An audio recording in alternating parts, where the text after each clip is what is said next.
নারী হিসেবে প্রতিদিন যেটুকু খাবার গ্রহণ করেন থেকে আপনি যেটুকু আয়রন পান সেটাই আসলে আপনার জন্য যথেষ্ট নয়। এর কারণ হলো একজন নারী হিসেবে প্রতি মাসেই আপনি নির্দিষ্ট পরিমাণে রক্ত আপনার শরীর হতে লস হয়। আর মনে রাখবেন আমরা যে খাবারগুলো গ্রহণ করি বিশেষ করে আ প্রাণীজ যেই উৎসগুলো যেমন ধরেন বিভিন্ন মাছ, মাংস সেগুলো থেকে আমরা যে আয়রনটা পাই সেটা আমাদের শরীর কিছুটা সহজে শোষণ করতে পারে। কিন্তু শাকসবজি, ফলমূল থেকে যেই আয়রনটা পাই সেটা কিন্তু আমাদের শরীর খুব সহজে শোষণ করতে পারে না। অর্থাৎ আমরা প্রচুর পরিমাণে আয়রন হয়তো গ্রহণ করছি কিন্তু আমাদের শরীর আসলে কতটুকু শোষণ করতে পারছে।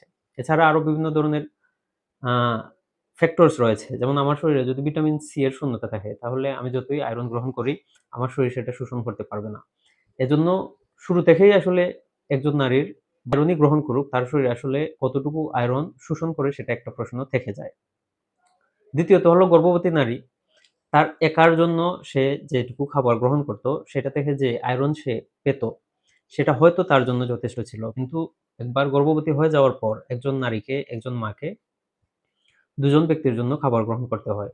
এক উনার নিজের জন্য, দ্বিতীয়ত উনার গর্ভের মধ্যে যেই ভ্রূণ জন্ম নেয়, সেই ভ্রূণের জন্য প্রয়োজনীয় সব ভিটামিন, মিনারেল, নিউট্রিশন সরবরাহের দায়িত্বটাও কিন্তু মায়ের।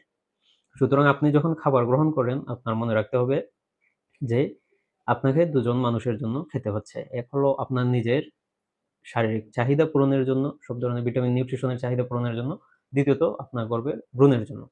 সুতরাং আপনি খাবার থেকে যে পরিমাণ আয়রনটা পাচ্ছেন সেটা আপনারও প্রয়োজন। একই সাথে আপনার গর্ভের মধ্যে যেই ভ্রূণটা বেড়ে উঠছে, অর্থাৎ আপনার গর্ভের যেই শিশু সন্তান তার জন্যও কিন্তু আয়রন প্রয়োজন। সুতরাং গর্ভবতী হওয়ার পর আপনাকে আ স্বাস্থ্যকর যেই খাবারগুলো সেগুলোর পরিমাণ বাড়াতে হবে।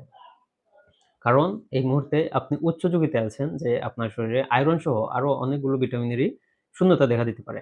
এজন্য গর্ভবতী মায়েদেরকে বলা হয় যে স্বাস্থ্যকর সুষম খাবারগুলো বেশি, বেশি খাওয়ার জন্য। কিন্তু এর বিপরীতে আপনি সমাজে এমন কিছু কুসংস্কারও শুনতে পাবেন যেগুলোর আসলে কোনো যুক্তি নেই, কোনো বৈজ্ঞানিক ভিত্তি নেই। যেমন ধরেন অনেক সময় অনেকে বলে থাকেন যে আয়রন ক্যাপসুল খেলে নাকি বাচ্চার ওজন বেশি বেড়ে যাবে এবং সেক্ষেত্রে আ আপনার সিজার লাগতে পারে। এটা আসলে একটি প্রচন্ড আদিম যুগের অবৈজ্ঞানিক কুযুক্তিপূর্ণ একটি বক্তব্য। আর যারা এই ধরনের বক্তব্য দেন তাদের আসলে কোনো ন্যূনতম জ্ঞান বুদ্ধি তো নেই।